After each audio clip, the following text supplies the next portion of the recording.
أعزائي المشاهدين، أهلا وسهلا فيكم وأسعد الله مساءكم. أرحب بكم في حلقة جديدة من برنامج نارت كاسا. الحلقات هذه بتيجي بالتعاون مع مجموعة الأسرة، وهي مجموعة حوارية وهدفها إنها تتحاور وتتحدث وتعطي آراء وتوصيات حول الجمعية الخيرية الشركسية في الأردن وسبل نهضتها وتعزيز العمل والخدمات اللي بتقدمها. حلقة اليوم بيسعدنا إنه نستضيف فيها السيدة لينا مولا، وأيضا الدكتور أحمد بوران، بالإضافة إلى الأستاذ ممدوح باشا نباص. أهلا وسهلا فيكم في هاي الحلقة. طبعا الست لينا عندها مشكلة بالكاميرا وراح تلتحق فينا لما يصح لها فرصة بأنها تدخل معنا. أهلا وسهلا فيكم دكتور أحمد باشا. في البداية طبعا إحنا كنا حابين نبلش مع الست لينا بحكم إنها هي الست الموجودة بيناتنا، ولكن بنبلش مع الأكبر عمرا حسب الأدية كابزة. دكتور أحمد بوران، إذا في مجال تعطينا هيك نبذة عن من هو الدكتور أحمد بوران، ما هي الخبرات اللي موجودة عنده اللي تتعلق بالعمل الاجتماعي والعمل خاصة في الجمعية الخيرية الشركسية. تفضل دكتور. أشكرا. بداية الواقع كل الشكر للدكتور باسل الحجطاس على هذا المجهود الذي يقوم به من خلال قناة نارت، بداية مرورا بقناة الواقعية وبرنامج نارت كاسا. فجهودك مشكورة دكتور، فأرجو أن تسمح لي أشكرك باسم الجميع لما تقدمه لهذا المجتمع الشركسي الذي نحن في أمس الحاجة له. إذا أتينا تسأل عني، أنا طبيب، درست الطب في إسبانيا وتخصصت في مجال دراسات عليا في الأمراض الباطنية في جامعة إكزيتر في بريطانيا، وبعدها أخذت الماجستير في الأمراض المهنية وطب العمل والبيئة من جامعة لندن، وبعدها أخذت الدكتوراه بامتياز بالمناسبة في جامعة برمنغهام البريطانية، وبعدها الزمالة البريطانية في طب العمل والبيئة والبورد الأردني في طب العمل والبيئة. علاقتي في المجتمع الشركسي قوية جدا، لأنه أنا من سكان المهاجرين بالأصل، سكننا بالمهاجرين فترة، فكان علاقتنا حميمة في البازارات النادي الأهلي، وبعدها كنت عضوا في النادي الأهلي، وأستطيع القول أنني أصغر عضو عامل في النادي الأهلي لحد الآن، لأني أخذت العضوية من سنة 64-65 أول ما أنشئت العضوية العاملة. فأنا كنت كمان، لأنني كنت لاعبا في فريق تنس الطاولة، وحيث أخذت بطولة المملكة بين الطلاب في هذا المجال، ولعبت مع المنتخب الأردني، ولعبت دورات كثيرة خارج الدول العربية بعدها والأجنبية. بالجمعية علاقاتي يعني لم تنقطع من خلال أفعل ما يطلب مني والمشاركة، يعني باستثناء أنني لم ألتحق ولم أتقدم لأي انتخابات في المجالس، ولكنني بعتقد كنت نشيطا جدا في الدعم للجمعية على جميع الجهات، وخاصة عندما حثيت العائلة عندي وإخواني اللي كانوا برا ودفعتهم لمزاولة النشاط. ولنا يعني كعائلة بوران نشاطات مشهودة في إنشاء الجمعية الخيرية الشركسية، حيث إحنا اللي الشركة هي اللي بنت العمارة وهي التي تولت، ولنا نشاط في النادي الأهلي في بنائه وهكذا. فالعمل التطوعي يسري في دم هذه العائلة الواقع. يعني هذه نبذة عن ارتباطي بالجمعيات تسلم أما دكتور. بجمعيات المجتمع المدني فهي كثيرة ولا داعي إنه إن شاء بهذا الموضوع نذكرها. إن شاء الله باشا. طبعا بنرحب بالسيدة لينا مولا كمان، هي استطاعت أنها تدخل على اللقاء. باشا، احنا خلينا نسمع منك أيضا نبذة عن الباشا ممدوح نباص وارتباطاتك مع العمل الاجتماعي والمؤسسي، وخاصة اللي بيتعلق بالجمعية الشركسية. تفضل باشا. بداية دنيا مساء الله يمسيكم بخير، والسلام عليكم ورحمة الله وبركاته. السلام. أنا لواء ركن متقاعد من القوات المسلحة الأردنية. عملت مستشار عسكري في دولة الكويت لمدة 7 سنوات. أيضا كنت ملحق عسكري سابق في موسكو لمدة 3 سنوات. مثلت في القوات المسلحة الأردنية في هذا المجال. أحمل الشهادات العليا المتقدمة، دورات كلية الحرب، ممثلة في ماجستير العلوم العسكرية وإدارة. في عندي كملت دراسة ماجستير في إدارة الأعمال، وحاولت أكمل دكتوراه بخلال بعد المجال. قطعت مدة كويسة، ولكن وفدت بمهمة خارجية ووقفت بهذه الدراسة. أحمل دبلوم دراسات عليا، وأيضا محاضر غير متفرغ في جامعة مؤتة الجناح العسكري. مثلت العديد من الندوات والدورات التي تهم القوات المسلحة الأردنية، وكثير من المؤتمرات اللي أشارك فيها بالخارج. أيضا عملت في المجالات العسكرية والتدريبية، اللي كان في مجال، كنت محاضر في كلية الأركان، كنت محاضر في كلية الحرب، وكنت محاضر في كثير من المجالات اللي تهم فيها العمل العسكري. ايضا الان انا رئيس شعبه او رئيس منتدى الحاكميه والحقوق اللي تابع وزاره التنميه السياسيه، اللي انشئت عام 2017. والان انا عضو في مجلس العشائري الشركسي. شكرا باشا. سيدة لينا، أهلا وسهلا فيكي. يبدو أنه تأخرتي علينا نعم. بالدخول للبث، ولكن أهلا وسهلا فيكي. إحنا سألنا ضيوفنا يعطونا لمحة بسيطة عن علاقتهم بالمؤسسات والعمل التطوعي، وخاصة اللي له علاقة بالجمعية الشركسية. تفضلي سيدة لينا. أنا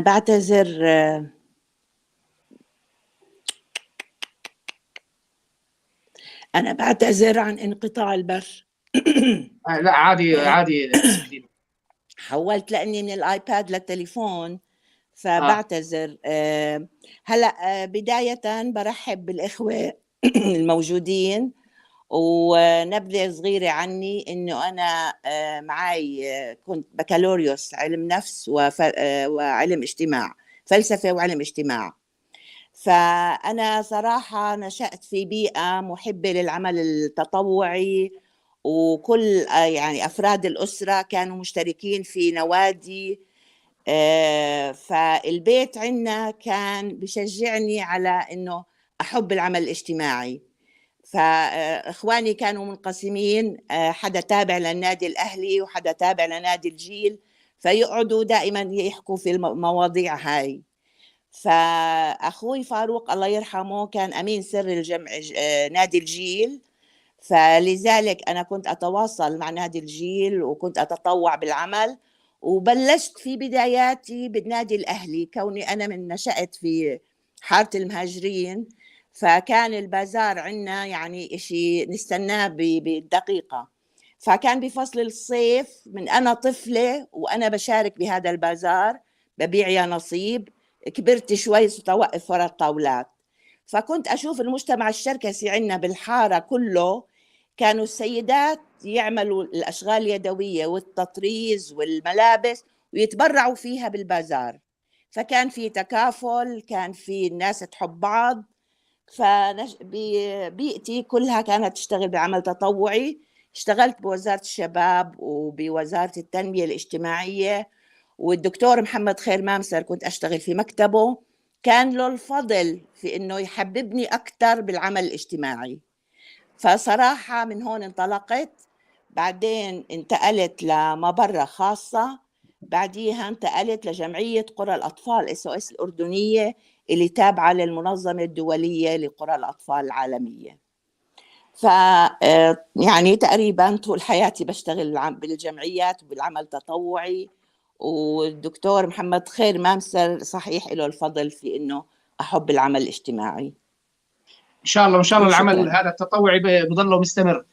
دكتور أحمد بوران، إحنا بدنا ندخل على الموضوع بشكل مباشر. حضرتك زي ما تفضلت إنه عائليا كان لكم علاقة بالجمعية الخيرية الشركسية، العديد من العائلات الشركسية طبعا زي ما تفضلت كمان الأخت لينا، إنه ناس فيهم بالأهلي وناس بالجيل وناس بالجمعية وناس، ويعني هذا التراث الكامل العائلات الشركسية بيخلينا نتطلع على المرحلة اللي كانت فيها الجمعية خلال الفترة الماضية وما آلت إليه الأمور اليوم احنا بنسمع انتقادات كثيرة، يمكن لأنه وسائل التواصل الاجتماعي صارت متوفرة، ولكن الانتقادات اللي عم بتصير قد تكون كثيرة أو قد يكون معهم حق. فما رأيك وضع الجمعية الخيرية الشركسية اليوم مقارنة بما كانت عليه؟ تفضل دكتور أحمد. شكرا كثير. الواقع سيدنا كل واحد اشتغل في الجمعية الشركسية يعطيه ألف عافية. كل واحد اشتغل على قدر ما يعرف وعلى قدر ما سمحت له الظروف، فلذلك فلنكن إيجابيين في طرحنا وفي نقدنا للموضوع، والكمال لله وحده. الكل اشتغل، ولكن يجب أن نأخذ عبرة مما حصل وما هي الثغرات التي قامت الجمعية بها، وخاصة أن لكل يعني زمان دولة ورجال.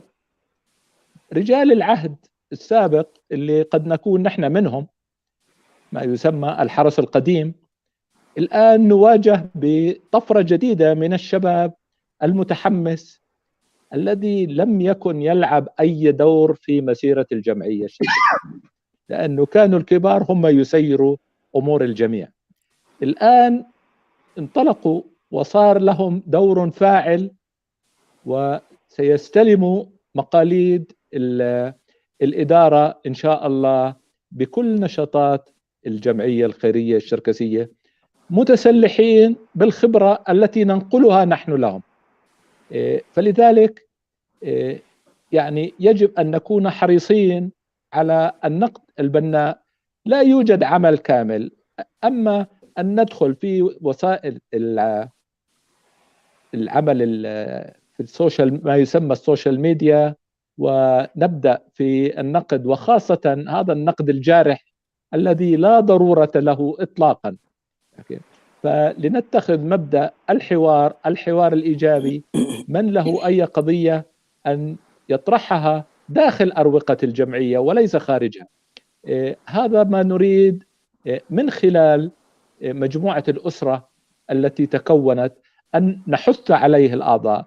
نحن عندما نقول ذلك ليس لأن مؤمنين بكل ما تفعله الجمعية هو الصواب، لا، أخطاء كثيرة، ولكن هذه الأخطاء تحدث في كل المجتمعات. نحن جمعيتنا مثل كل جمعيات المملكة، وقد نكون من أنشطها، ولكن هذا لا يعني أنه لازم يتحسن، لازم يصير أحسن. الزمان يتغير، الدنيا تتغير، الكلمة هي التغيير، change. ما كان يصلح السنة الماضية لا يصلح الآن، وهكذا. فنريد أفكار فاعلة في قيادة الجمعية، لأن الوقت يدركنا، ويجب أن نعترف بذلك ونشجع الأفكار الجديدة ونشجع النشاط. يعني عندما أرى الجمعية في 4000 أو 5000 عضو، لماذا لا نكون كلنا أعضاء في هذه الجمعية؟ وكوننا عشنا بالخارج، التوزيع كيف تفعل مساهمات الأعضاء، طرق كثيرة جدا، ولكنها بحاجة للأخصائيين، وليس اللي هي النتاج التمحيص بين من هي القوى الفاعلة في المجتمع، وهي التي يجب عليها أن تكون في القيادة، وليس من خريجة إنه فلان ابن عمي أو فلان من ديواننا. ما عندي مانع أنا يعني تكون الهيئة الإدارية من ديوان واحد، شريطة أن تكون فاعلة وأن يكون فيها الأخصائيين. فلذلك أعتقد أنه يجب أن نعي أننا يجب أن نتطور، لأن الزمان مش زمان أول. فمن هذه الناحية أرجو أن يكون حوارنا هذه الليلة. شكرا دكتور باشا ممدوح. طبعا يعني أنا برضو بدي أسألك بنفس التوجه يعني، ولكن احنا بنعرف كونك دائما دبلوماسي، وبنطمح منك يعني الناس اللي بيشاهدوا دائما بيطمحوا بأجوبة هيك شوية تكون معمقة. فاحنا بدنا منك جواب. الدكتور أحمد بوران أعطانا جواب دبلوماسي يعني، فيعني أنا بقول إذا الدكتور أحمد بوران بلش بدبلوماسية معناته الباشا محمود ممدوح يعني بده يكون دبلوماسي أكثر منه. ولكن نطمح فعلا إنه نقيم الفترة الحالية للجمعية، مش بهدف التجريح طبعا. إحنا بهمنا جدا إنه نطلع على الأمر الواقع. ما هو تقييمكم للوضع اللي موجودة فيه الجمعية الخيرية الشركسية في المرحلة الحالية؟ ليس بهدف التجريح، إنما بهدف ننظر إلى الأمر الواقع. باشا تفضل. والله يا سيدي دكتور هو دبلوماسي احنا كمان تعود منه، ولكن برضو كمان نحط النقاط على الحروف ونحط الأوجاع الموجودة احنا بنعاني منها كنقول جمعية خيرية شركسية. أول شيء من خلال متابعاتي الشخصية طبعا وكعضو هيئة عامة، يعني في هناك نقاط رئيسية بدها الانتباه وبدها معالجة وبدها نحط النقاط على الحروف حتى ننهض ب خلينا نقول الجمعية وبهيئات الإدارية اللي هو مستقبلية، خلينا نحكي لنوع من الخطط والبرامج الواضحة. الجمعية الخيرية الشركسية يا سيدي كما أنت بتعرف وإخواننا كلهم بيعرفوا، هناك أحيانا في تفتقر للخطط والبرامج اللي هو الواضحة والمفهومة والمدروسة، خلينا نحكي بشكل عام من قبل هيئات إدارية. صحيح عندهم هم خطط وبرامج كثيرة، ولكن التنفيذ على أرض الواقع وللأسف تفتقر إلى تنفيذ هذه الخطة. أيضا هناك شو الأسباب اللي تتعلق طبعا يعني شو المعيقات، خلينا نحكي بشكل عام تفتقر الهيئات الإدارية لما تستلم المهمة. أول شيء خلينا نكون واقعيين ونكون دقيقين في الإجابة. الوضع المالي بتعرف الجمعية دائما الوضع المالي حرج وإحنا بنعرفه. النقطة الثانية اللي هو الرئيس كمان عدم تفرغ العديد من الهيئات الإدارية، قد يكون جزء من متفرغين صحيح على هذا، ولكن عدم التفرغ ما بيكون هناك في توحيد للإجراءات الموجودة وتنفيذ للقرارات الواقعية الموجودة على أرض الواقع.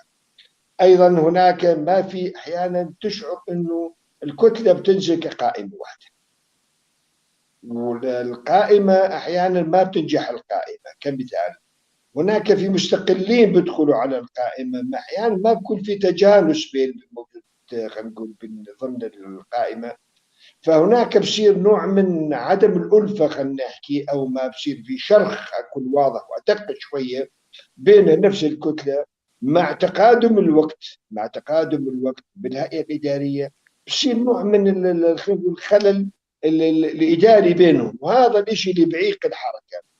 تشعر أحيانا بعد فترة مرور ست أشهر زمان في الهيئات الإدارية، وأنتم بتعرف يعني خلينا نكون واقعيين، في استقالات بتصير. استقالات شو السبب؟ لأنه أحيانا الفكر الموجود مع الكتلة كاملة مع الفكر الموجود مع الأعضاء المستقلين دخلوا بالقوائم هذول ما في بينهم يعني بكل أسف في تجانس مع طرح الأفكار، مع طرح الآراء، مع طرح هذا هناك ما في بيكون في إعاقات داخل الهيئة الإدارية، فبضطروا كثير من الأعضاء الإدارية شيء استقالة، وهذا بصير معيق للحركة. أنا من خلال المعطيات الموجودة أنصح من هنا بهذا المكان وبهذا المنبر الطيب ما شاء الله عليه منبر قناة نار، أن يكون الهيئة الإدارية كلهم متفرغين. العمل التطوعي ضروري يكون في تفرغ كامل. ما بصير إنه الآن عندك في موظفين موجودين مثال انه بعد الساعه 4 يجي ويكون مرهق في عمله، مرهق في مكتبه، مرهق في عائلته، مرهق كثير. ولكن العمل التطوعي هناك التفرغ الكامل، لأن الجمعية الخيرية الشركسية كامل لذلك يكون هناك رؤية واضحة للعمل التطوعي، ويكون هناك الفكر أنه يكون هناك التفرغ في العمل الخيري للجمعية الخيرية الشركسية، واللي بتقعد خلال فترة اللي هو 3 سنوات. أحيانا بتصير ما في تفرغ بتصير نوعين من الناس، قد يكون هذا. ولكن أنا أنصح من هذا الموقع ومن هذا المكان أن يكون هناك الكتل التي تشكل، يكون هناك تفرغ كامل. وهاي احنا برضه من خلال يعني دكتور باسل تعرفي احنا بنعرف كمجموعة أسرة بنركز على هاي النقاط الرئيسية، أن يكون العمل يكون عمل جماعي تطوعي، ويكون عندهم الآن عمل تخدم المجتمع الشركسي اللي هو بشكل عام.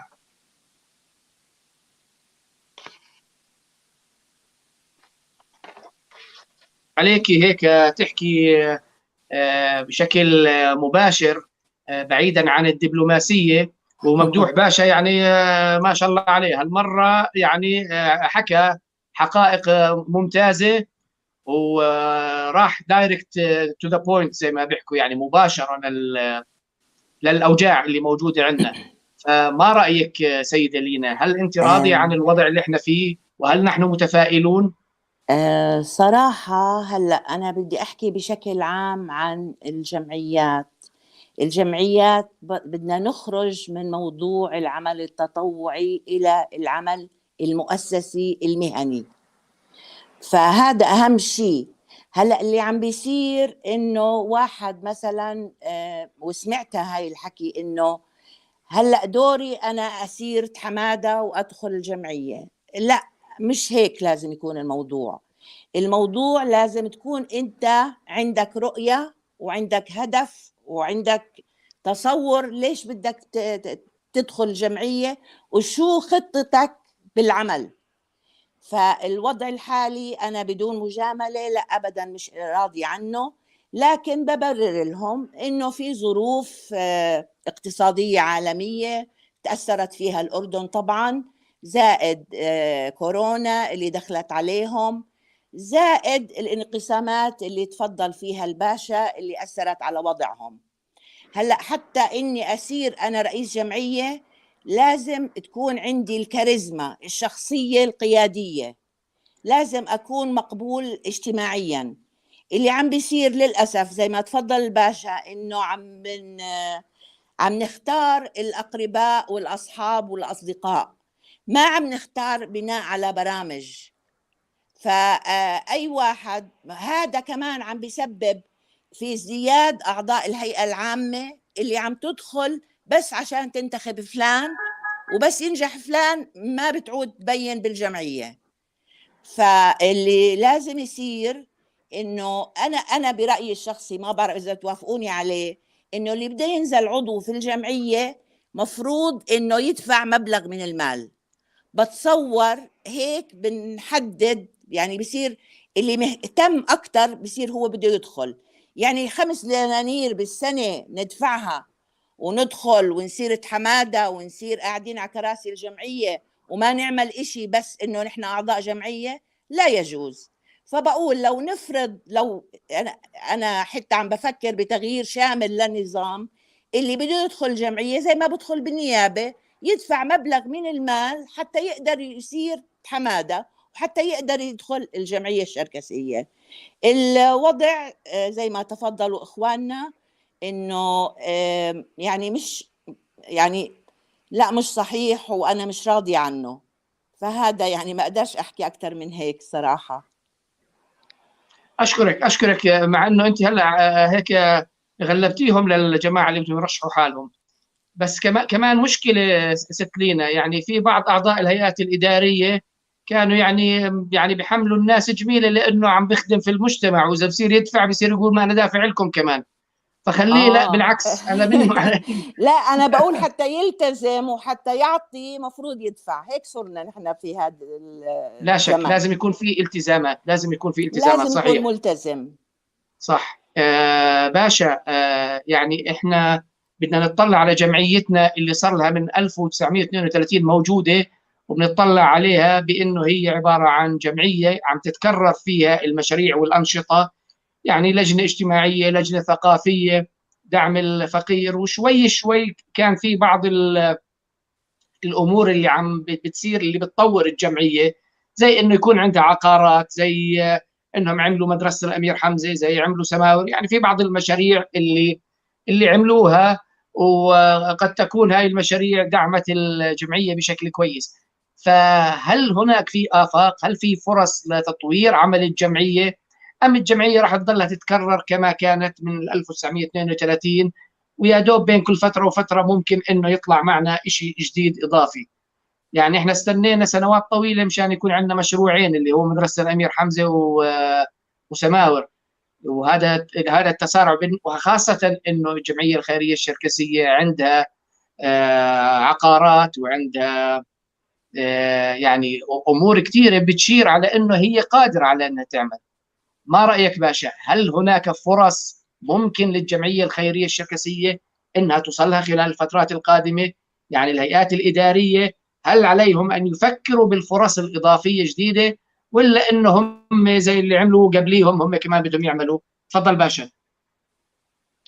والله يا سيدي، أول شيء يعني خليني أعرج قليل على أهداف الجمعية الخيرية الشركسية. هو طبعا العمل زي ما تفضلت الأخت لانا، هي طبعا هو هدف الجمعية، هدف عمل خيري، وكل ما يتعلق بالعمل الخير هو مصلحة للمجتمع الشركسي بشكل عام. الأوجاع عندنا الموجودة يا أخي دكتور، يعني وإحنا من خلال جلساتنا ومن خلال العصف الذهني اللي إحنا قاعدين كنا نقعد ونتحدث عنه كثير، والهموم اللي بنقعدوا مع مجموعة الأسرة، المجموعات الثانية، المفاصل الرئيسية للجمعية الخيرية الشركسية بشكل عام، إحنا بحاجة لإعادة ترتيب الوراق. ترتيب الأوراق هاي ما بتيجي عن، خلينا نقول، عن عبث. في هناك تراكمات موجودة سابقة أثرت على الجمعية، على المدخلات والمخرجات الجمعية الكثير. كيف يعني احنا بنقول مدخلات مخرجات؟ يعني الان عندك الان اللي زي ما تفضل، في عندنا جهتين رئيسيات موجودات عندنا، اللي هو عندنا المدرسه الامير حمزه. مدرسه الامير حمزه مدرسه عريقه، انبنت من ناس افاضل، اساتذه معلمين، علموا اجيال وتخرجوا اجيال، والان هم في مناصب متقدمه، حتى دكاتره الان موجودين، دكاتره موجودين الان ما شاء الله عليهم، وصلوا من خريجين مدرسه امير حمزه، من الاساتذه فاضل لك اسماء ما شاء الله عليهم. هاي المدرسه بدها الانتباه والتركيز عليها، لانه بنت جيل وستبني جيل. احيانا انت بالمفهوم العلمي والمفهوم الواسع، التربيه تيجي التربيه من البيت، والثقافه تيجي من المدرسه، والتعليم تيجي من المدرسه. فهاي المدرسه ضروري يكون علينا هناك افق واسع من خلال المجالس، المجلس الامناء، من خلال المعلمات، من خلال المعلمين، من خلال الكادر. انا دائما احنا في مصطلح عسكري بنحكيه التغذيه العكسيه الراجعه. التغذيه العكسيه الراجعه هو يعطونا الخبرات، من هم السابقين والان وين وصلت المدرسه. المدرسه صحيح في تقدم وما شاء الله عليه فيه، ولكن بحاجه لدعم متواصل من اهل الخبره، من اهل الناس الموجودين. وهاي مجلس الامناء الان الموجودين ما شاء الله عليهم هم اهل خبره واطلاع. والدليل على انه الان خلال السنه الحاليه ما شاء الله المدرسه الامير حمزه صار في تفوق جدا في المخرجات. المخرجات مقصود فيهم التوجيه، المخرجات الان عندك ما شاء الله كل علامات وتقدم فوق ال 98. لما تقيسها مع السابق شويه يعني كانت في نقله نوعيه، وهاي النقله احنا حقيقي متابعينها من خلال جلسات اخ باسل. وانت بتعرف من خلال جلساتنا كمجلس العشائري الشركسي، من خلال احتكاكنا مع الإخوان. هذا واحد. اثنين، مطعم سماور مطعم إنتاجي، مطبخ إنتاجي ومطعم إنتاجي إلى آخره موجود. الناس تسألنا كنا كثير سماور، يعني المصطلح السماور احنا بنعرفه، ولكن عملية اللي هو دعم هذا المطبخ، لأنه هو بدر أموال هائلة وكويسة إذا اشتغلنا بالطريقة الصحيحة واشتغلنا بالطريقة اللي هو مناسبة، حتى نقدر ندعم الجمعية الخيرية بالدعم المالي. وهذا بده عملية متكاملة بين جميع اللي عاملين في هذا المطبخ، وأيضا في الهيئة الإدارية. هي الهيئة الإدارية الداعمة، خلينا نسميه، مش الهيئة الإدارية الداعمة فقط، حتى الشعب الشركسي وجميع من الأعراق من جميع الأصول ومنابت ما شاء الله عليهم بيجوا بس ياكلوا من المطبخ، يقول ما شاء الله وين كان المطبخ هذا؟ مطبخ نظيف، مطبخ مرتب، ما شاء الله عليه. احنا بحاجة لهذا اللي خلينا نقول اللي دعم لهذه المطابخ. النقطة الثالثة احنا بدناش كمان بعدين راح يكون لاحقا ايضا في عندنا استثمارات قوية في الجمعية، ولكن بدها متابعة، بدها لجان، بدها مستشارين، بدها ناس بدهم بعد نظر في هذا التعليم. احنا بنحكي ونضل واقفين محلنا، بدناش نضل واقفين محلنا، بدنا نطلع خطوة خطوة خطوة لما نصل للمراحل اللي بدها اياها. هذا الحكي لازم يكون عندنا في نظام العمل المؤسسي. احيانا لما نقعد احنا وانتم بتعرفوا لما نقعد قاعد هيك يا اخي والله صحيح، يا اخي الصحيح حكي ما بدنا فعل واقع على الارض ندعم هاي الجمعيه اللي هي نواه لمجتمعنا الشركسي الاردني في المملكه الاردنيه الهاشميه. بجهود الجميع ان شاء الله نقدر نحقق هاي المصالح، وان شاء الله يكون نظام العمل اللي هو الجماعي المشترك تكون هناك يحقق الهدف اللي احنا نسعى جميعا ان شاء الله باشا.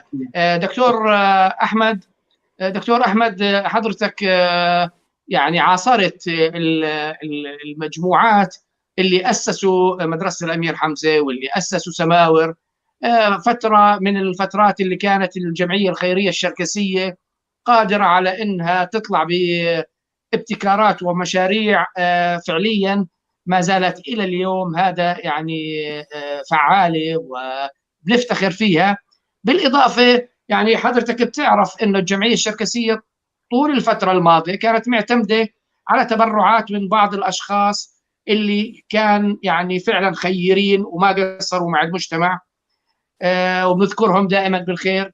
ولكن هدول يعني مع الاسف اعدادهم عم تتناقص، لانه زي ما احنا عارفين يعني انه الاحوال الاقتصاديه في المرحله الحاليه بتختلف عن المرحله القادمه الماضيه. عدد الناس اللي بتبرعوا بلشت تقل، فاحنا بحاجه انه نطلع باطارات جديده بمشاريع جديده.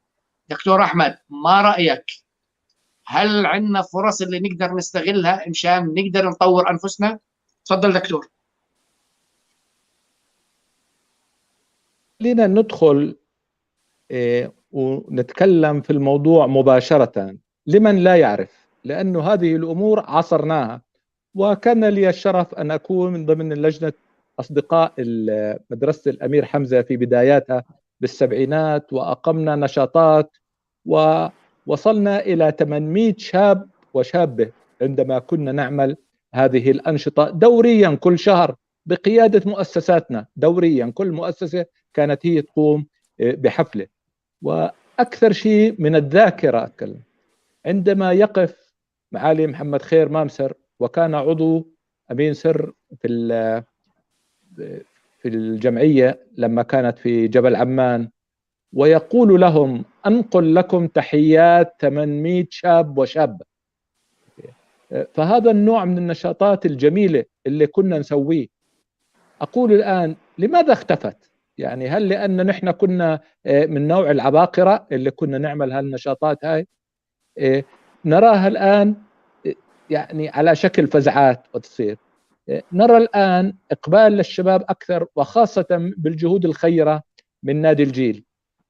النقطة المهمة التي أحاول وأريد أن أذكر الجميع بها، أن الجمعية مدرسة الأمير حمزة وسماور أقيم بواسطة نشاط ثلة من سيداتنا الذين حاربوا الجميع بترسيخ هذا المبدأ وهذون المشروعين. عندما أنشأوا الجمعية الشركسية أولا يعني تقريبا أستطيع القول أنهم حوربوا، وبالرغم من الجميع أثبتوا الموجودية. مدرسة الأمير حمزة بقيادة طيبات الذكر الآن، لأنه كلهم في دار الحق صاروا الست أم هيثم الحسن وست أم بلان الخطيب، هذا النوع والمجموعة معهم، هذا النوع اللي كان عنده من قوة العزيمة والإصرار دون الاتصال بالجمعية الخيرية الشركسية بالرجال، عملوا المشروع كنساء ونجحوا. وكذلك مشروع سماور حصلوا على دعم خارجي وعملوا هذا المشروع. فهنا تكمن أهمية العمل الجماعي، لأنه النقطة التي أريد أن أستدرج جمهورنا الحبيب في العشيرة، نقول أنه مبدأ الإدارة اللي تكلم عنه الباشا ممدوح باس هو فعلا أي قيادي، أي مؤسسة، مش بس الجمعية، النادي، شركة، دولة، تقوم على 3 أرجل. الرجل الأولى المهم أن يكون القائد عنده استراتيجية ويعرف ماذا يريد. النقطة الثانية أن يكون محاطا بمساعدين يعرفون ماذا يريد القائد حتى ينجزوا هذا المشروع وهذه الاستراتيجية. والنقطة الثالثة، وقد تكون الأهمية أهم من النقطتين الأولى، أن يكون هناك انسجاما في الفريق. نحن إذا فصلنا كل رؤساء الجمعيات نقول يعطيهم العافية، ولكن بتقديري أنا الأفق، هذا الأفق السياسي والأفق الاجتماعي لم يكن موجودا، كان مغيبا. كانوا يتعاملوا مع القضايا اليومية، يعني قلة من المشاريع الإبداعية التي كانت. يعني عندما أفكر أنا هذه القاعة الجميلة التي أنشأناها في ومتبرع كريم من القفقاس، وبعدها جاءت السيدة أم سند مسنات وتبرع. نحن نذهب في النشاط القومي منذ سنة 67 في مشروع الرودينا والمشروع القومي والمشروع، وننسى أولاد عمنا في سوريا في الجولان مثلا وفي دمشق الذين إمكانياتهم الاقتصادية لا توفر لهم أن يعيشوا في المستوى الذي نعيش نحن لهم. فكان يجب علينا أن نوفر لهم مبنى وقاعة أحسن من قاعتنا، لأنهم يستاهلون. نحن أبناء عشيرة واحدة فرق بين الدول بالحواجز الجغرافية المصطنعة. لم نجد أي انتباه لأي جمعية لجيراننا، سواء بسوريا أو عندنا في كفر كما في الضفة الغربية، ولكن هذول كانوا كمان نشيطين أكثر، ليسوا بحاجة. لم نسمع أي شيء من خلال الجمعية عن شراكسة لبنان، لم نسمع أي شيء عن شراكسة العراق، الشراكسة في ليبيا. هناك كان قصر نظر اجتماعي وقصر أفقي. الأفق الاجتماعي والسياسي لم يكن موجود عند الجمعية. قد نعذرهم لأنهم كانوا مشغولين في أمور أخرى، ولكن نريد الآن، وما شاء الله الآن بهذه الاستراتيجية التي دعا لها ثلة من الأسرة الشركسية الدكتور باسل وزملائه، واستدعى من خيرة الخيرة حتى نعمل استراتيجية بناءة يقوم عليها المجتمع الشركسي. ووقتها مثل ما تفضلت الأخت لينا ندخل في إطار المؤسسية. عندما ندخل في إطار المؤسسية عندها من يأتي يكمل غيره، أما من الآن كل من يأتي يحمل الملفات ويأخذها إلى بيته، ولا نجد في الجمعية شيئا نستطيع أن نعتمد عليه ونقول هكذا كنا وهنا يجب أن نكمل. وكل جمعية كل مجلس إدارة من خلال خبرتي من خلال مشاهداتي، وأنا مشاهد عن قرب ولا أنظر بهالعملية، يعني يجلسوا أول شهر شهرين 3 6 ولا نرى أي إنتاج، لأنه يا دوب يتعرفوا على بعض. وهذا خطأ، لأنه المؤسسية مغيبة عن المجتمع. نأمل من خلال جلسات الحوار أن نفعل قاعدة المؤسسية حتى نسمو بهذه الجمعية ونرتفع، ويشعر فينا كل عضو أنه له دور. يعني عندما نتكلم عن أعضاء الجمعية بالآلاف، 95% علاقتهم مع الجمعية هي دفع ال5 ليرات الاشتراك اللي بتقول عنهم الست لينا، ونصهم هدول كمان ما بيجوا بصوتوا. فلذلك الدور مغيب. احنا عشنا بالخارج وشفنا كيف تستطيع أن تفعل الأعضاء، كيف تستطيع أن تخلق برامج بهدوء من دون ضجيج إعلامي، وبدون إنه جمعيتنا ونحن يعني طبقة في الأردن من الطبقة المثقفة. نحن عندنا أكثر من 100 دكتور جامعي يحملون الشهادات العلمية ويدرسوا بجامعات الشرق الأوسط كلهم. مع الأسف هذول كلهم مغيبين. يعني لما يقول ممدوح باشا إنه مجلس الأمناء اتحرك، خير وبركة، بس مجلس الأمناء يجب أن يكون له ذراع استشاري من 100 دكتور يدرسون في أحسن الجامعات الأردنية. دورهم كان مغيب بالكامل. هذه الأمور كنت أناقشها مع كل رؤساء الجمعيات وكنت أنصحهم، ولكن لا حياة لمن تنادي. ولذلك العمل في الجمعية بحاجة إلى عمل عميق وشغل، وليس مجرد رفاهية. وإذا وضعنا الأمور على بساط أحمدي، أقول لكم يعني في اجتماع ضمنا جميعا مع رؤساء الجمعيات الشركسية والمجلس العشائري، وقلت لهم بالفم المفتوح: احنا 100 دكتور في الجامعات، أنتم لا تعرفوا 4 5 منا، وهذا أكبر خطأ. وجابت النقطة الثانية اللي حكيت لهم، إنه صار النقاش مرة في العمل الجماعي، وقلت لهم عن طريق المزاح ولكنني كنت أعني ما أقول. قلت لهم، وكان بحضور 5 أو 6 رؤساء للجمعية سابقين، قلت لهم كلكم اشتكيتم لي في عهدكم الميمون إنه ما حدا بيشتغل معكم، خلص الكل بنتخب وبيضلوا 2 3 يشتغلوا والباقي كل واحد عم بشوف، خلص كأنه أنتج المطلوب وصار عضو في الجمعية. وأما طريقة الشغل، بما أنه العمل التطوعي ما بيشتغلش وبتغيب ويعني لا يشعر بأي أهمية، وبالتالي لغياب المؤسسية غير مطلوب منه أي شيء، فيقع كل الحمل على الرئيس. وأنا أخجل لما أشوف رئيس جمعية يحمل الملفات ويدور ويحكي ويتكلم.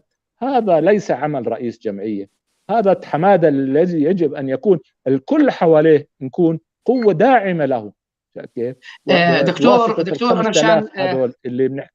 فلذلك في أمور كثيرة من خلال الاستراتيجية يجب أن نعمل بها إن شاء الله. يعني دكتور أنا مشان أضلني بهاي النقطة، بدي أسأل السيدة لينا.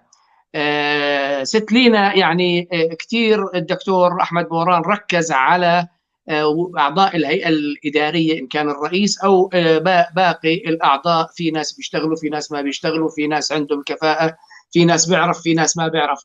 حضرتك برأيك أعضاء الهيئات الإدارية اللي إحنا بنحب يكونوا موجودين في الجمعية، شو مواصفاتهم؟ شو لازم يكون مشان يدخل في الهيئة الإدارية؟ هل بيكفي إنه فقط إنه جاي مشان يجمع أصوات من عيلة فلان ومن عيلة فلان زي ما عم بيصير، أو لازم يكون من المنطقة الفلانية والمنطقة الفلانية؟ هل هذا هو الموضوع اللي بيتم في المؤسسات الثانية اللي حضرتك كنت موجودة فيها؟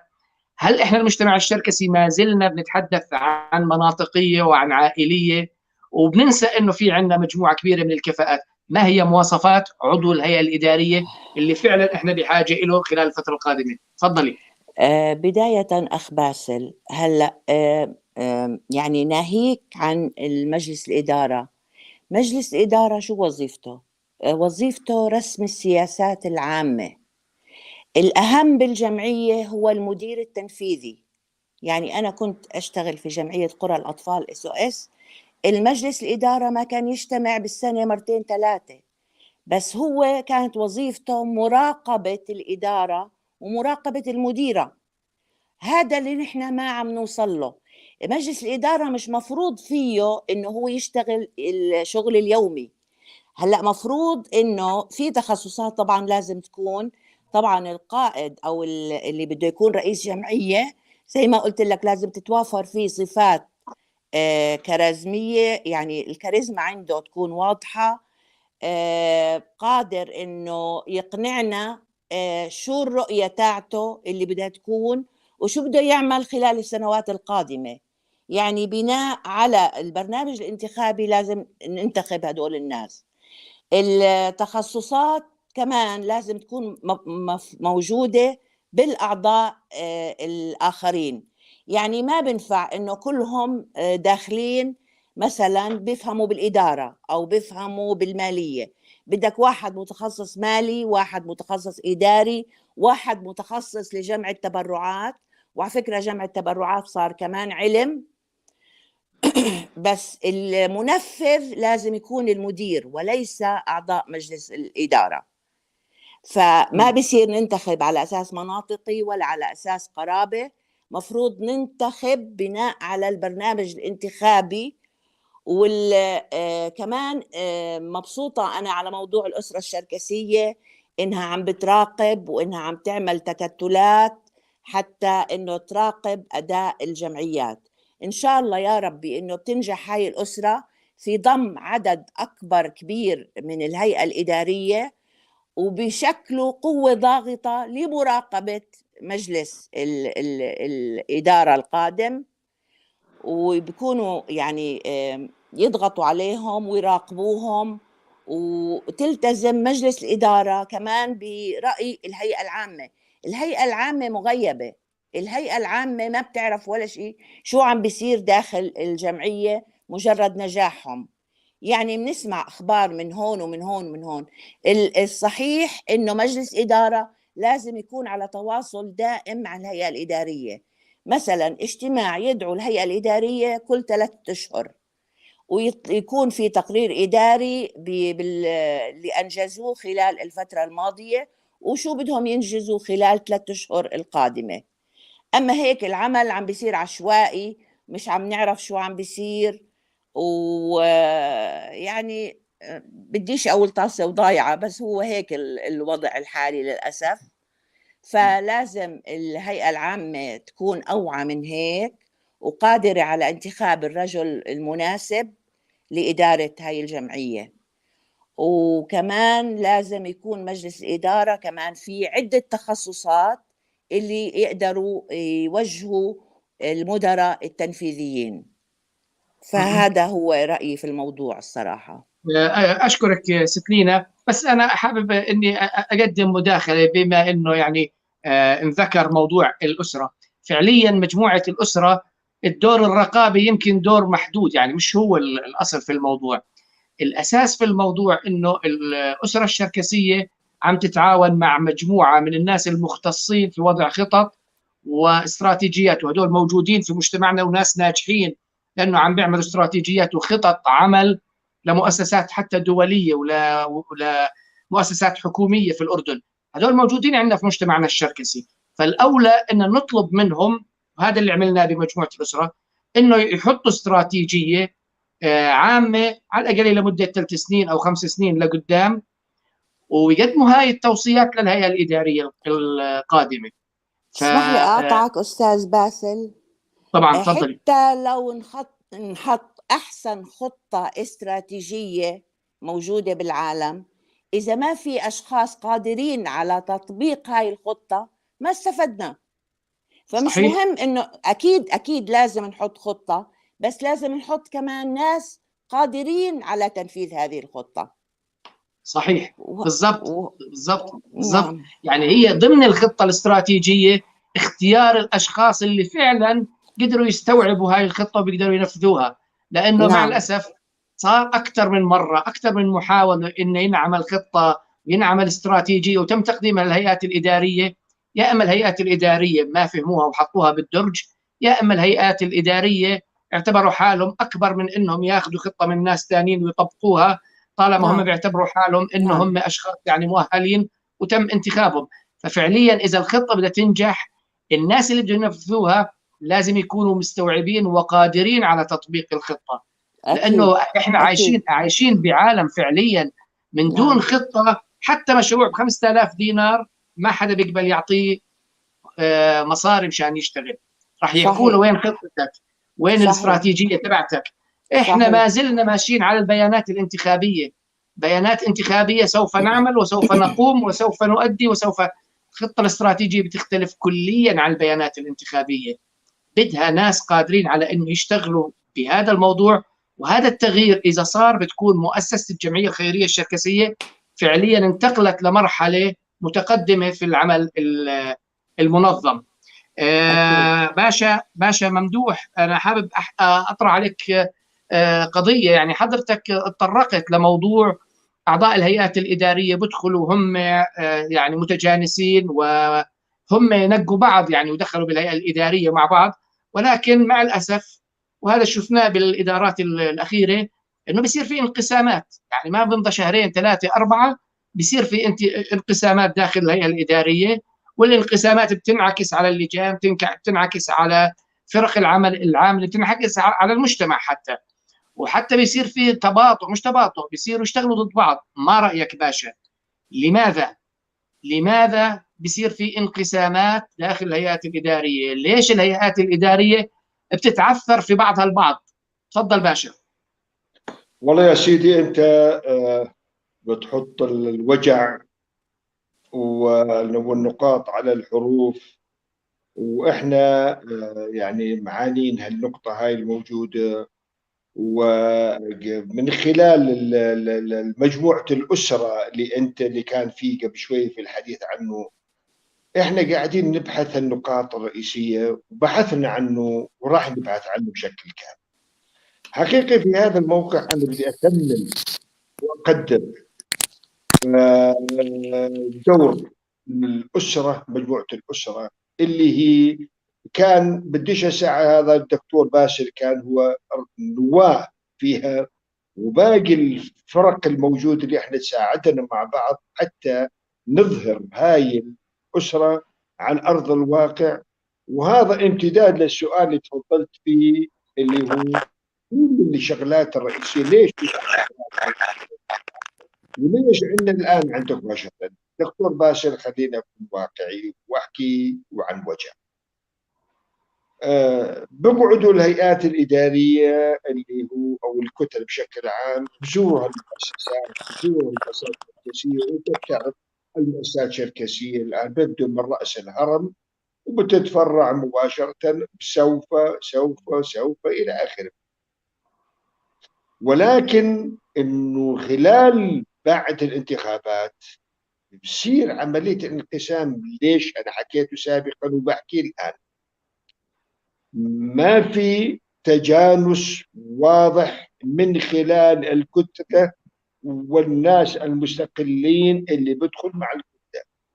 انا برايي يعني من خلال هذا المنبر باكد عليه انه حتى الكتل والهيئات المستقله، او خلينا نقول المستقلين اللي بنزلوا الانتخابات، هناك يكون في يقعدوا مع بعض ويسولفوا مع بعض. فيما لو صار عنصر او عضو من الاعضاء راح ينضم لهاي الكتله، هاي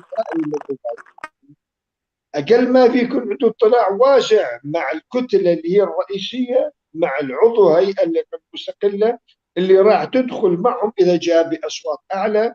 انتم بتعرفوا كنظام داخلي. الشغلات الرئيسيه اللي تفضلوا قبل شوي فيه كمان الاستراتيجيه التي يتم وضعها، والاستراتيجيات التي يتم التخطيط عليها لا تنفذ على ارض الواقع.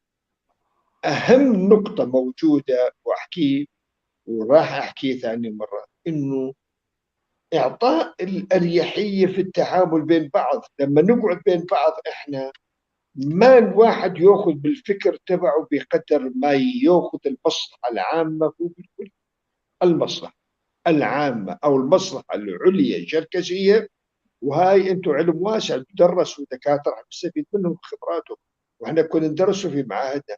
الاستراتيجية العليا أنه الهم الشركسي يكون في مصلحة. الآراء الشخصية والأفكار الشخصية والطروحات الشخصية ينحط على جانب، ويكون هناك في الأهداف الرئيسية الموجودة اللي تهم المجتمع الشركسي. الوجع بين قوسين، الوجع الشركسي لا يفوتني بهاي المناسبة. يعني برضو كمان الشباب، الكتل التي تقوم على الشباب، بيكون في شباب، في شابات موجودين هم عندهم القدرة على التغيير. في قيادات أنا بسمي دائما قيادات الصف الثاني. قيادات الصف الثاني من هم؟ الجيل الذي سيقوم بالتغيير، التغيير الأفضل، التغيير اللي عنده الآن. لأنه الفكر الموجود مع هذا الجيل أحيانا بيختلف الفكر مع اللي فوق اللي يقول قيادات الصف الأول، ولكن عملية الجلوس والتجانس بين قيادات الصف الثاني مع قيادات الصف الأول من هذا بحكي ضروري إبراز دور الشباب والشابات في العملية الانتخابية القادمة، ويكونوا لهم دور رئيس ولهم محك بحكي إنه الآن اللي عندهم يحكوه. إحنا بنقعد كثير ذاك اليوم قعدنا مع شباب يا أخي بيحكوا حكي رائع، بيحكوا حكي مرتب يا أخي، بس خلينا نسمع لهم. ليش إحنا بنحاول حيدهم حينافى وما بيجي يحكي؟ يا خليه يحكي، ما دام في مصلحة الشيخ خليه يحكي، خليه يغير.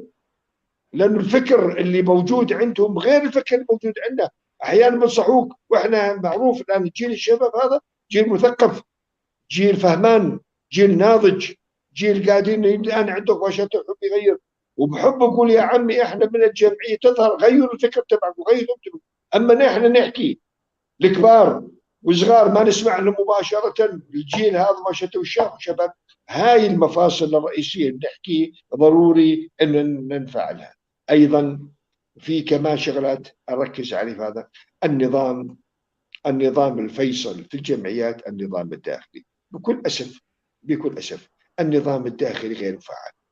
إحنا بنحكي ولكن مرجع لما ندخل ما واحد يكون حامل الورقة النظام الداخلي بيقرأ 1 2 3 4 بصير مباشرة بقول شو هذا.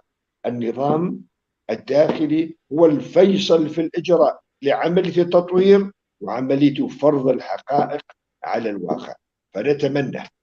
نتمنى قربت الانتخابات بشهر 1، أتمنى من الكتل الآن والمستقلين كلهم مع بعض يعملوا جلسة حوار وينتخبوهم، يدعوا فيه مجموعة الأسرة، يقعدوا مع بعض النازلين انتخابات زائد مجموعة الأسرة، يسمع من مجموعة الأسرة لأنه هذا تعب صنع وقريب 8 أشهر 9 أشهر احنا قاعدين بعز أزمة الكورونا، كنا نقعد ونسولف ونحكي ما نكلم جوده.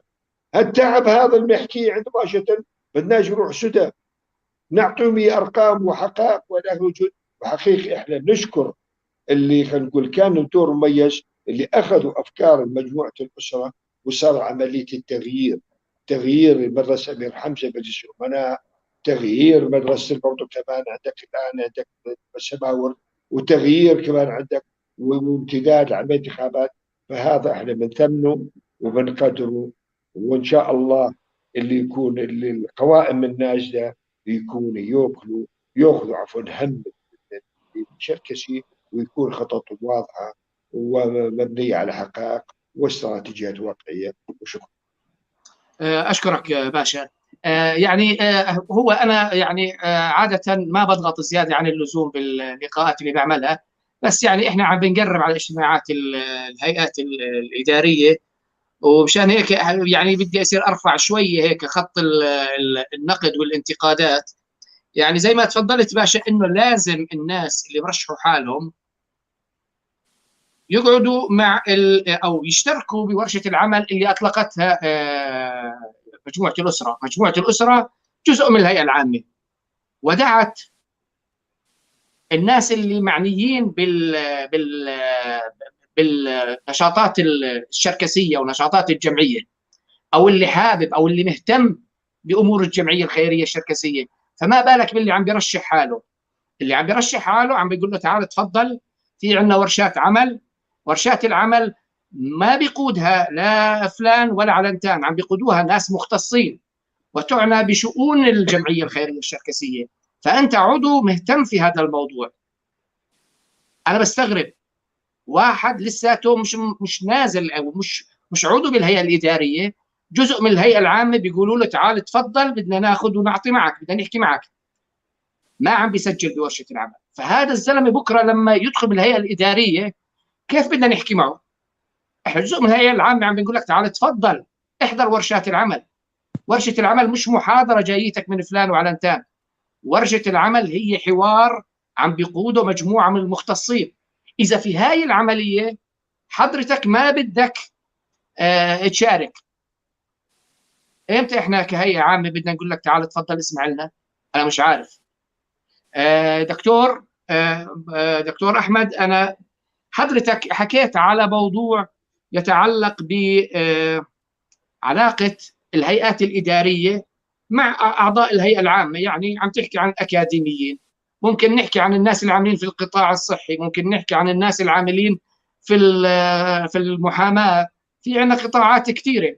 ومع هذا احنا دائما بنسمع من الهيئات الإدارية إنه الهيئة العامة ما عم تتفاعل معنا. الحق على مين؟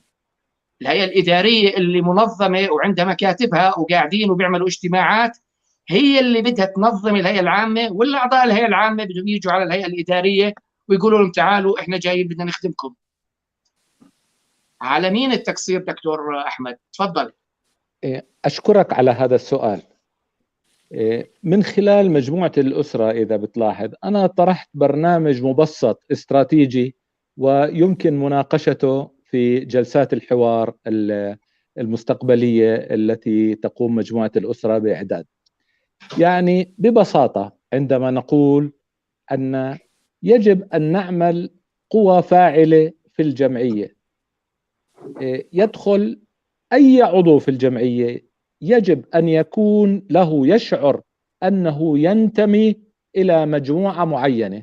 فإذا كان بالجيش هناك مجموعة للجيش، إذا كان مهندس هناك مجموعة للمهندسين، إذا كان طبيبا في القطاع الصحي يكون له، إذا كان موظفا في القطاع الخاص يكون له، إذا كان محاميا يكون له، وهكذا. الآن كل مجموعة هي نفسها تنتخب لجنة، فيكون بهالحالة عندنا 5000 عضو ولهم كل واحد لجنة تعنى بهم. الآن قد يكون هذا العضو أنشط من زميله لأنه زميله ترشح للجنة ويشتغل بلجان أخرى ولذلك خيرا فعل. فيكون هناك ارتباط عضوي بالجمعية، إنه أول ما يأتي العضو كائنا من كان عندما يدخل بقدميه على هذا المبنى ويتجه إلى اللوحة فيكون يعرف أين موضوعه وما هي نشاطات المجموعة التي ينتمي إليها، ويستطيع أن يعرف مع من يتكلم إذا أراد شيئا. ويعني الأمر هذا ترتيبه ببساطة، هو الأمر بسيط ولكن بحاجة إلى جهد استراتيجي لتفعيله. ولا اللي مثلنا أنا بفعله بأسبوع واحد بيكون كل عضو بالجمعية مكيف. 5000 إنه كلهم عندهم لجان، ولكن هذا لم يكن موجود في منطق القيادة اللي قلنا عنها على مدى عقود. افتقرنا إلى الأفق السياسي والأفق الاقتصادي في إدارة جمعياتنا، وصرنا نتعامل مع الأمور اليومية ونشغل ونفكر حالنا إن نحن عمالنا بننجز. فلذلك بنعطيهم علامة النجاح وبنقول يعطيكم العافية، ولكن بنفس الوقت آن الأوان نفكر كيف نقفز. العصر هو عصر الإبداع، أي فكرة مبدعة ممكن تنقل الجمعية من الآن.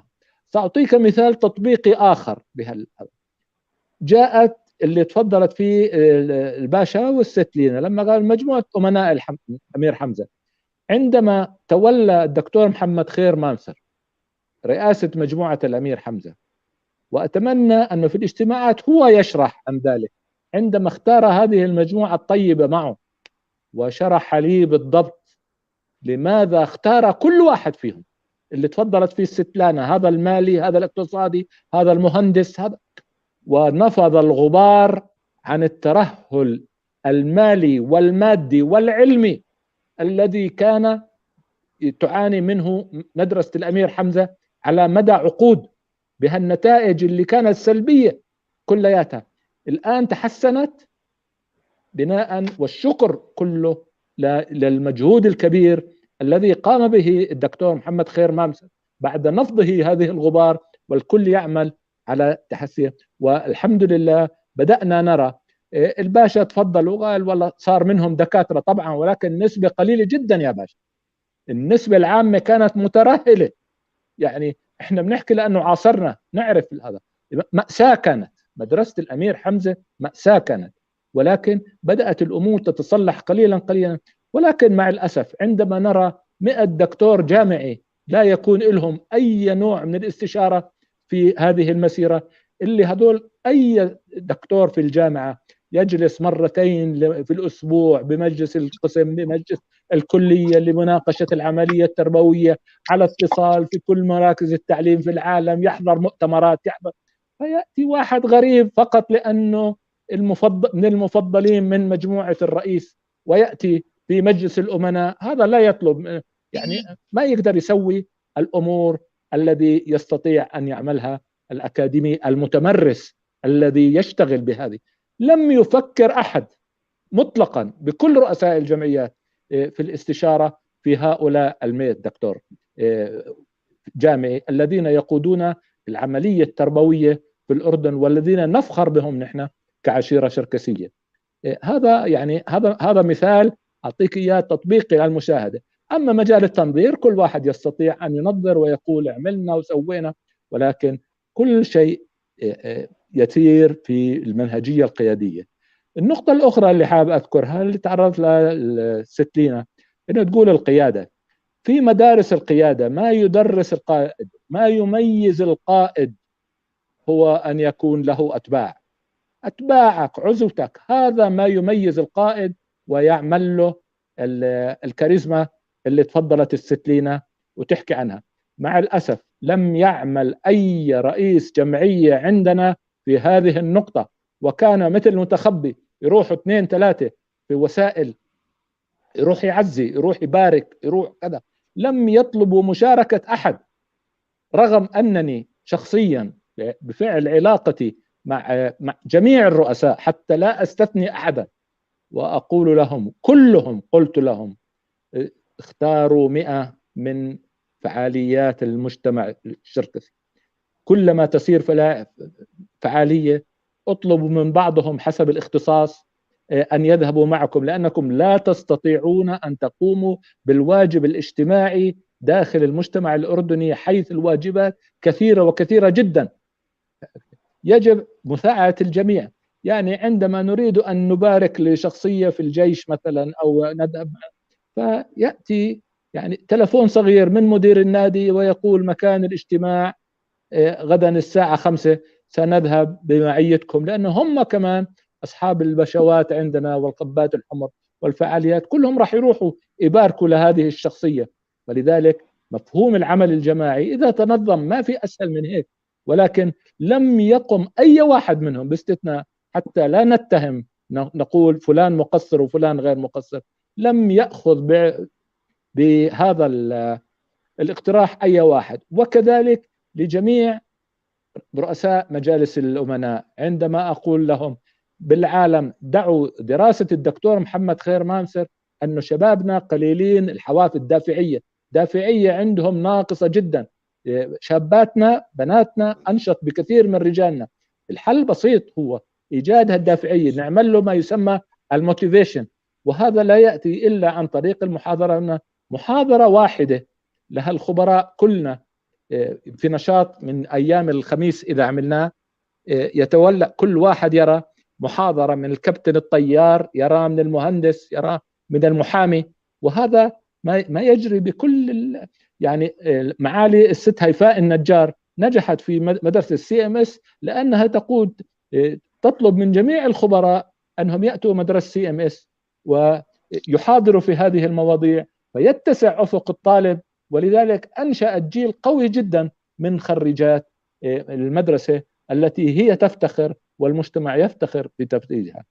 كل هذه الأمور منرجعها للسياسة الاستراتيجية المغيبة. الآن ما شاء الله في عنا استراتيجية عم نعمل عليها كلنا، ولنرى من يأتي كائنا من كان ليقود العمل مجلس الإدارة في الجمعية الخيرية الشركسية أن يكون أمامه الخطة وما عليه إلا التطبيق، وله منا كل الدعم.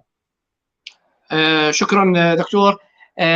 سيدة لينا، أنا بدي أحكي على موضوع السوشيال ميديا. إحنا كمجتمع شركسي كان بينقصنا وسائل للتواصل، وسائل للوصول للجمهور، فأحيانا في معظم الأحوال كانت المجموعات تحكي مع بعض في غرف مغلقة، أو كل مؤسسة عندها مجموعة وهم اللي يتحاوروا يتناقشوا وأفكارهم تتوحد لأنهم عايشين ضمن بيئة معينة.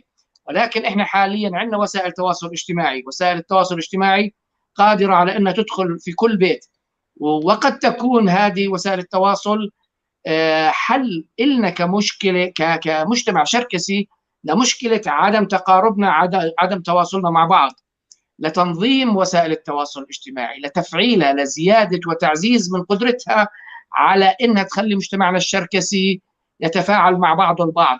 إيجابيات وسلبيات وطرق تنظيم وسائل التواصل الاجتماعي، ما هي برأيك؟ تفضلي. هاي سيف ذو حدين. يعني مرات بيكون بشوش على شغل الجمعية أو المدرسة أو whatever. مرات بيكون عامل تشويش إذا لم نحسن استخدامه. هلأ النقد البناء مفروض يكون موجود، الأسلوب الحوار موجود، مفروض يكون راقي، ما بيصير نستعمل أسلوب الذم، ما بيصير نستعمل الألفاظ الغير سليمة. فهو سيف ذو حدين، إما بيكون فعال وناجح ويؤدي رسالة، وإما أن يكون هدام. فنحن بدنا يكون وسائل التواصل الاجتماعي عنا بناءة. أنا أستغرب الهيئة الحالية ليش مانعة إنه حدا يدخل على موقعها ويبدي رأيه. بالعكس، مفروض إنه يكون مفتوح الباب وتسمع آراء الجميع وتناقشهم ويصير في نقاش بيننا وبينهم. يعني فنحن عم نضطر مرات إذا بدنا موضوع نحكي فيه عن الجمعية عم نضطر نلجأ لمواقع تانية. فمواقع التواصل الاجتماعي كتير مهمة، بس لازم نحسن استعمالها الحقيقة. شكرا ست لينا. يعني احنا كان يفترض فترة الحلقة تكون 45 دقيقة، بس احنا تجاوزنا الساعة وما زال في عندنا أسئلة كثيرة ممكن تنطرح، ولكن يعني مشان اختصار الوقت يعني أنا حابب أطرح سؤال أخير على كل شخص فيكم، وهي: ما هي الرسالة اللي بترغب بتوجيهها للهيئة العامة والإدارة الحالية والمرشحين للجمعية؟ باشا تفضل. يا سيدي، احنا شاكرين جدا لك على هاي ما شاء الله الحوار والنقاش. انهي هذه الحلقة انا كشخصي اوجه نصيحتي لجميع الاخوان، جميع الاخوات، لمجتمعنا الشركسي، ان تكون الجمعية بمثابة خلية نحل، لا يتوقف العمل ليلا ونهارا من خلال إقامة اللي هو كافة الفعاليات والنشاطات وكل ما يتعلق في هموم المجتمع الشركسي.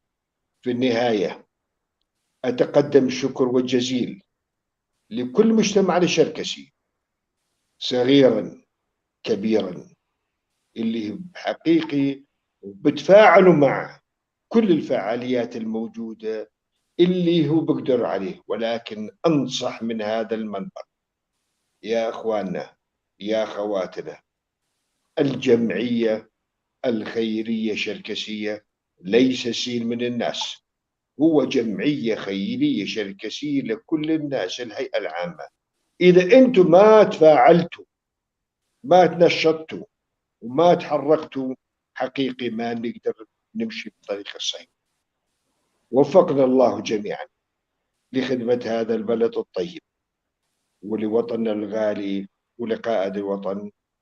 والله يحفظ بلدنا من كل مكروه ويحافظ على الأمن والأمان لهذا البلد الطيب. والله يوفقكم، الله يعطيكم العافية الجميع. أشكرك باشا. دكتور أحمد بوران تفضل. يا سيدي، بداية شكرا لدكتور باسل لجهودك الطيبة في تنظيم مثل هذا الحوار.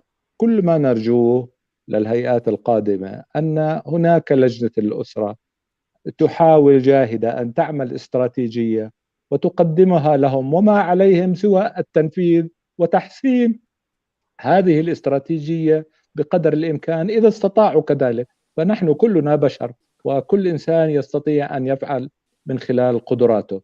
ويعني كائنا من كان على رأس الجمعية القادم نتمنى له التوفيق وله منا كل الدعم، وشكرا. أشكرك دكتور. سيدة لينا تفضلي. والله أخي باسل، أنا موضوع الشركس عامة بالأردن يعني صار في خوف عليه. هلأ نحن لما كان عدد سكان الأردن 1,000,000 و2,000,000 ولا يتجاوز هذا العدد، كانوا الشراكسة بشكلوا رقم بالأردن. المشكلة هلأ في ازدياد أعداد الأردن، يعني صار وصل 9 ملايين. وين دورنا؟ وين نحن بازدياد هالأعداد هاي؟ إيش نظرتنا المستقبلية؟ يعني لازم يكون في إلنا دور. يعني لما كنا 2 مليون كانت معظم المسؤولين كانوا من الشراكسة. هلا عم بتخف هاي النظرة.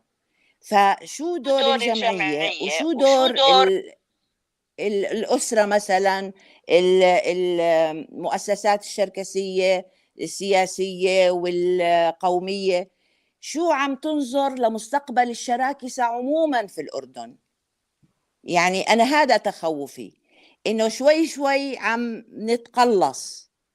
فشو لازم نعمل حتى نثبت وجودنا ويكون لنا دور في الساحة السياسية الأردنية والاجتماعية طبعا. وشكرا لك أخ باسل، شكرا لك أخ باسل على هاي الدعوة، وإن شاء الله نكون توفقنا في الإجابات على أسئلتك.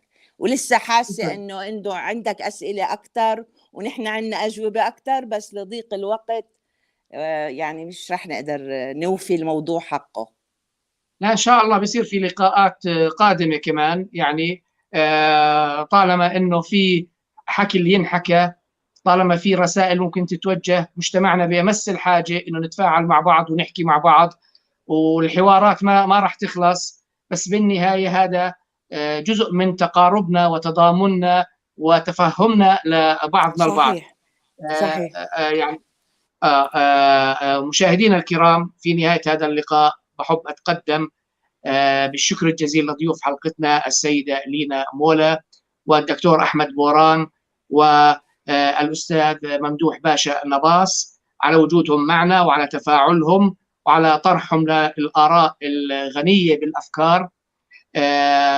بحب كمان أضيف بأنه حلقتنا القادمة راح تكون يوم السبت ب1/10، وضيوف الحلقة راح يكونوا المهندس كمال جلوقة والسيد أحمد أبدة والدكتور خلدون إسحاقات. حتى نلتقي معكم في حلقة قادمة. لكم منا أجمل الأمنيات، وأسعد الله أوقاتكم، والسلام عليكم ورحمة الله وبركاته. شكرا جزيلا لحضوركم. شكرا. تسلموا، شكرا جزيلا. الله يعطيكم العافية. تسلموا.